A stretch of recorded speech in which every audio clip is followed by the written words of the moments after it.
జై భీమ్ మిత్రులందరికీ మాల మహానాడు నాయకులకు అందరికీ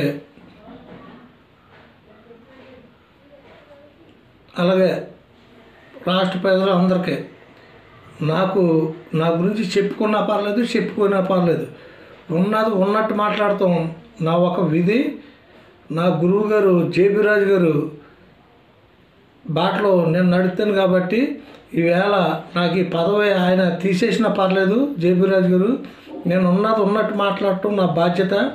దీని గురించి నేను మాట్లాడాలని ఈ వాయిస్ ఇవ్వాలని వచ్చాను. అందరికీ జై భీమ్. ఇప్పుడు ఎస్సీ వర్గీకరణ గురించి పోరాడి మాల మహానాడులందరికీ ఎస్సీ వర్గీకరణ గురించి మాట్లాడిన మాల నాయకులకి మాల జేఏసీకి నేను విసిరే సవాల్ ఇప్పటి ప్రయాణం విసిరే సవాల్. మీరు నా ప్రశ్నలకి మీరు సూటిగా చెప్పగలరా నేను అడుగుతున్నాను. ఈవేళ అందరము కలిసి ఉందాం అన్న వాళ్ళు కూటమి ప్రభుత్వానికి మీరు మద్దతు చేశారు కదా. మల్లు వెంకటరావు కానీ సరిపల్లి రాజేష్ కానీ చీకటిపల్లి మంగరాజు గారు కానీ చాలామంది ఉన్నారు. జేఏసీ కింద పెట్టారు కదా అతురాజు మహారాజులు అందరూ. మీరు ఇప్పుడు కూటమి ప్రభుత్వం జగన్మోహన్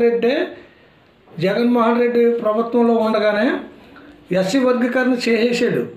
మాల corporation, Relli corporation, Madiga corporation పెట్టినప్పుడే ఎస్సీ వర్గీకరణ అయిపోయినట్టు. ఆ రోజుని చంద్రబాబు నాయుడు వర్గీకరణ చేస్తానని శపథం చేసి మనల్ని ఎడగొట్టడం జరిగింది. ఆ రోజు నుంచి ఈ రోజు వరకు చంద్రబాబు నాయుడు మీద ఫైటింగ్ చేస్తున్నాం. మళ్ళీ వెళ్ళి ఆడ కాళ్ళు అట్టుకుంటున్నాం. చంద్రబాబు నాయుడు కాళ్ళు అట్టుకుంటున్నారు. అలాగే జగన్మోహన్ రెడ్డి దాన్ని అమలు చేశాడు. చంద్రబాబు నాయుడు ఎడగొట్టని చంద్రబాబు నాయుడునే తిట్టారు కదా మీరు. మరి జగన్మోహన్ రెడ్డి మాల కార్పొరేషన్, మాది కార్పొరేషన్ జగన్మోహన్ రెడ్డి ఎట్టాడు. అతన్ని ఎందుకు తిట్టరు? అతన్ని అడగలేదు మీరు. సరే, అది పక్కన పెడదాం. ఇప్పుడు మాల కార్పొరేషన్, మాది కార్పొరేషన్, రెల్లి కార్పొరేషన్ అని మళ్ళీ చంద్రబాబు నాయుడు పెట్టాడు. మీరు కలిసి ఉందామని ఇప్పుడు మళ్ళీ ఇది క్రిమినల్ దీని గురించి మాట్లాడే వాళ్ళు ఇప్పుడు మేము కలిసి ఉంటామని మళ్ళీ ఇప్పుడు చంద్రబాబు నాయుడిని ఎందుకు ప్రశ్నించరు? ఇప్పుడు మీరే కదా పదవుల్లో ఉన్నది, మీరే కదా ఇప్పుడు అంతా చేసేది చంద్రబాబు నాయుడే కదా. చంద్రబాబు నాయుడు తొత్తుల కింద తిరుగుతున్నారు కదా. మీ అందరూ వెళ్ళి అతని కింద వెళ్ళి చేస్తున్నారు కదా. అది మానేసేసి ఇప్పుడు అతను ఎందుకు నిలదీయరు? మీరు మాల కార్పొరేషన్, మాది కార్పొరేషన్ ఇప్పుడు 15 ఎట్టాడు. 15 మాల కార్పొరేషన్ 15 మందికి పదవులు ఇచ్చారు. మీరు దేనికైనా పనికొచ్చి మాల జాతికి ఏమైనా చేస్తారు? జాతికి ఏమైనా ఉపయోగం చేస్తారా? అది మాదిగోళ్ళకి, మాదిగ సోదరులకి ఇచ్చారు 15, మీకు ఇచ్చారు. రెల్లి కార్పొరేషన్ ఇస్తాడు, అలాగే ఉన్న కులాలకి ఇస్తారు. మీ వల్ల ఉపకారం ఏమైనా ఉందా జాతికి? ఇప్పుడు అసలు వర్గీకరణ అయినట్టు కదా. ఇది వర్గీకరణ అయినట్టు కదా. ఇప్పుడు అత్తమాలని మాదిగల మీద పడి మనం ఏడవడం కాదు. మాదిగల మీద పడి మనం ఏడవడం కాదు. ఎందుకంటే వాళ్ళు అన్ని మాటలు మీకు జాతిని అడ్డెట్టుకుని మీరు బతుకుతున్నారేమో కానీ ఉద్యమాలకు వచ్చేది సన్నకారి మధ్యతరగతి కుటుంబాలు వస్తాయి. కానీ ఐపీఎస్ ఐఏఎస్ ఆఫీసర్లు ఎవడో కూడా ఉద్యమానికి మీ మాల మహానాడికి రారు. మీ మాల మహానాడికి ఉద్యమానికి వచ్చి మిమ్మల్ని వెనకాల డబ్బులు ఇచ్చి పోషించి చేసి ఐపీఎస్ ఐఏఎస్ ఆఫీసర్లో చేస్తున్నారు. ఒక్కడో కూడా రిజర్వేషన్కి అర్హుడు కాదాడు. ఐపీఎస్ ఐఏఎస్ ఆఫీసర్లు కూడా ఎవడో కూడా ఒక్కడో కూడా రిజర్వేషన్ అర్హులు కాదు. కానీ అటువంటి వాళ్ళు మిమ్మల్ని పెట్టి పోషించి మిమ్మల్ని ఉద్యమాలు చేయంటున్నారే. అత్తమాల మాదిగల మీద పడి మనం ఏడవటమని వాళ్ళు అంటున్నారు తప్ప ఎవరో మాదిగలు వాళ్ళు అన్న మాటలు తప్పేంటి? ఎప్పుడు వాళ్ళు మనం కలిసి ఎప్పుడూ లేము. వాళ్ళ కంచంలో మనం తినం, వాళ్ళ నీళ్లు తాగం, వాళ్ళతో కూర్చోం. వాళ్ళ సుశానాలు వేరు, మన సుశానాలు వేరు. మీకు కలిసి ఉండివాడు ఎవరో వెళ్తానంటాడా? మేము వెళ్ళమాలగా. ఎప్పుడు కలిసి ఉందాం, మాటల వరకే, చేతల వరకు అంతే తప్ప కలిసి ఉంది మానతత్వాలు ఎప్పుడు కూడా మాలోడికి అన్నవాడికి ఎప్పుడు ఉండదు ఒరిజినల్ మాలోడికి. ఎందుకంటే అలా కలిసి ఉండి పరమవుతే మీరు అదే చేయాలనుకుంటే మాలదాసుడు ఉన్నాడు, మాల మార్టిన్ ఉన్నాడు, మాల 28 ఎన్నో ఉన్నాయి మొత్తం మాల కమ్యూనిటీలు. ఈ మాలలతో ఎప్పుడైనా మీరు సమానకాలు పెట్టుకున్నారా? వాళ్ళ పిల్లల్ని ఎప్పుడైనా మీరు చేసుకున్నారా? వాళ్ళకి ఎప్పుడైనా ఆశ్రమించారా? వాళ్ళకి ఎప్పుడైనా ఉద్యోగాలు వచ్చి ఇలా చేశారా? మార్టిన్ సోదరులు గుండు రాళ్ళు ఇలా ఎగరేసి భుజాలు కట్టుంటే ఆహా ఓహో అని వెళ్ళి భుజాలు తట్టుకుంటారు. కానీ ఆ పిల్లల్ని ఏమన్నా ఐఏఎస్ కానీ ఐపీఎస్ కానీ హాస్టల్లో చేర్పించి ఎప్పటికైనా వాళ్ళకి ఇల్లు అన్నది ఎప్పుడైనా ఏర్పాటు చేశారా? మీరు ఎంపీ పదవులు మీరే చేస్తారు. వాళ్ళ దగ్గరికి వెళ్ళి భుజాలు తట్టుతారు కదా. ఎంపీ పదవులు ఎన్నిసార్లు ఎంపీ పదవులు మీరు చేస్తారా? ఎన్నిసార్లు ఎంపీ పదవులు ఎమ్మెల్యే పదవులు మీరే చేస్తారు. ఇంకా రిజర్వేషన్లో ఇంకా ఎదరోడు వెనకలోడు ఎవడో రాడా? అయినా నువ్వు అర్హుడు కాకపోయినా కానీ భుజాలు తట్టుకుని వెళ్తావు నువ్వు అంటే ఎవడో నిన్ను ప్రశ్నించక ఎంపీ పదవికి అత్తమని నువ్వే వెళ్తావు. నువ్వు ఎస్సీ అంటూ వాళ్ళు ఎస్సీ వెలగవుతావురా. జాతిని అడ్డెట్టుకుని జాతి పరువు తీస్తున్నారు మీ అందరి మీద. నేను చెప్తున్నాను ఇవాళ మందాకృష్ణ గారు 1000 రెట్లు బెటర్ అతను జాతి గురించి చేయటండు. మగోడు అతను. మీరు జాతి ద్రోహులు.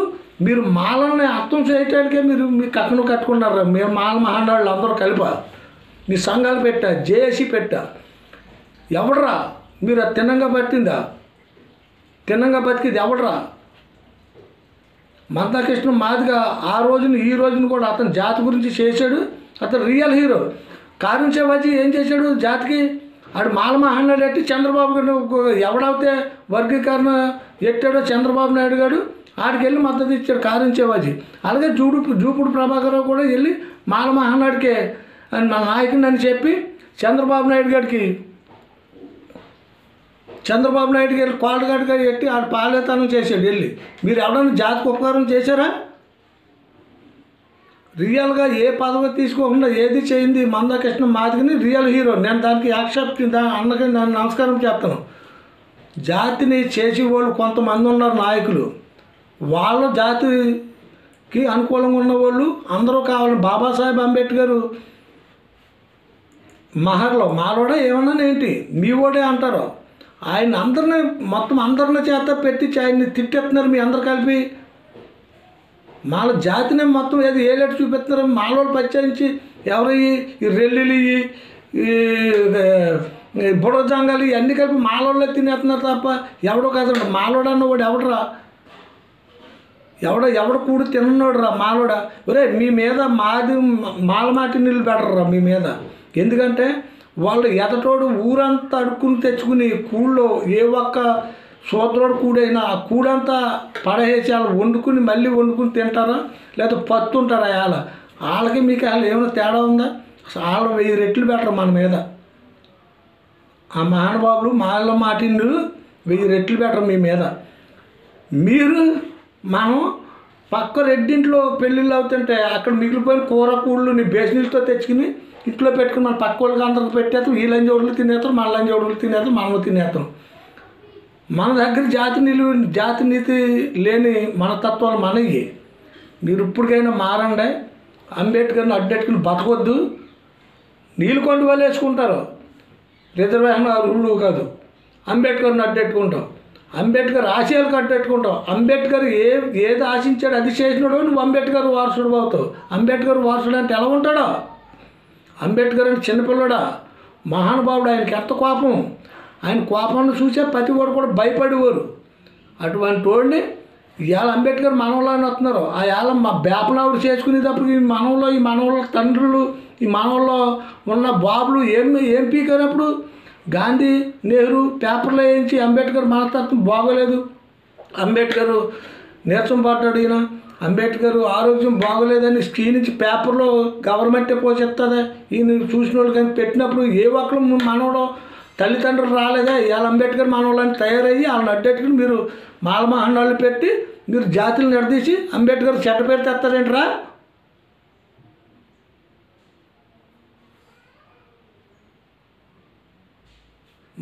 మళ్ళీ చెప్తున్నాను, బాబాసాహెబ్ అంబేద్కర్ నిప్పు టైగర్. ఆయన విషయంలో ఆయన అడ్డెట్టుకుని నీళ్ళు కొండ వేసుకునేవాడు ఎవడైనా హేరే. ఆయన ఆశయాలు ఎదర తీసుకెళ్ళాలనుకున్నవాడు ఎవడైనా హేరే. ఆయనలాగానే చూడండి తప్ప ఆయన ఏ మతం పెట్టుకున్నాడో ఆ మతం తీసుకోండి మీరు. మా ఇష్టం. ఒకడు అంటాడా అంబేద్కర్ జై భీమ్ అంటాడా? అంబేద్కర్ బౌద్ధ మతం తీసుకుంటే నేను తీసుకోవాలా అంటాడు. ఒరే నువ్వు అంబేద్కర్ వారసుడు ఎందుకు అవుతారు? అటువంటిప్పుడు చిరాగ్గా ఉంటుంది. ఆయన పుట్ట పెట్టుకోకు, ఆయన పేరే చెప్పక ఇంకా అటువంటిప్పుడు. నేను మళ్ళీ చెప్తాను, అంబేద్కర్ వారసుడు ఎవడైనా ఆయన ఆశయాలు ఆయన ఇదిలాగా వెళ్ళి కూడా అంబేద్కర్ వారసుడు అవుతాడు తప్ప బుడబ క్లాసాలు వేయకండి రా. జై భీమ్.